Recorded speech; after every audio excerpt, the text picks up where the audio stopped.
Maurice Richard, né à Saint-Angèle-de-Laval, dans le secteur Saint-Angèle maintenant de la ville de Bécancour.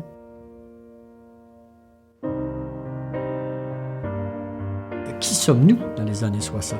Dans les années 60, les gens vivent tranquillement, les gens travaillent une grande partie à Trois-Rivières comme débardeurs ou dans les moulins de pâtes et papier, d'autres vivent de l'agriculture, certains évidemment des pêcheries, puisqu'on a une partie du territoire de Bécancour le long du fleuve Saint-Laurent.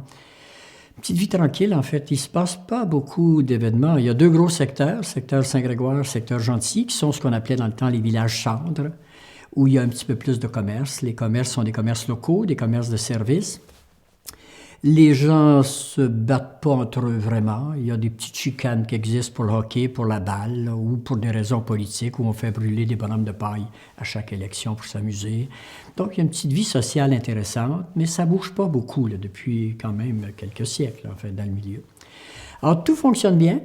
Au niveau religieux, c'est pas compliqué. C'est Monseigneur Albertus Martin, qui est à l'église cathédrale de Nicolette. Au niveau politique, c'est le député ministre, l'honorable Clément Vincent, qui est d'ailleurs un des bâtisseurs du parc de Bécancour. Alors, une vie qui se déroule relativement bien. Tout à coup, surprise, on nous dit il y aura à Bécancour, pour des raisons techniques de qualité du sol, il y aura à Bécancour la SIDBEC, la sidérurgie québécoise. Oh boy! Mais en même temps, qu'est-ce qui se passe? Un coup qu'on s'est ressaisi, là, parce qu'on était pour nous dire qu'on était des ruraux qui passent à urbains, ben, on a commencé à bâtir le pont La Violette. On a créé la ville Fusion, 11 municipalités qui forment la ville de Bécancour depuis 50 ans maintenant, cette année entre autres. Et en 1968, quelques années plus tard, on a bâti le plus grand parc d'État, le parc industriel de Bécancour, qui fournit en fait au-delà de 40% des revenus de la ville encore aujourd'hui.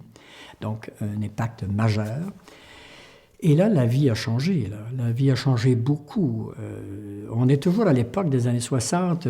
Reculons un peu. Là. C'est le yéyé qu'on danse, c'est Michel Louvain, Michel Richard, c'est les Rolling Stones, c'est les Beatles. On écoute des 10, 35, 45 tours.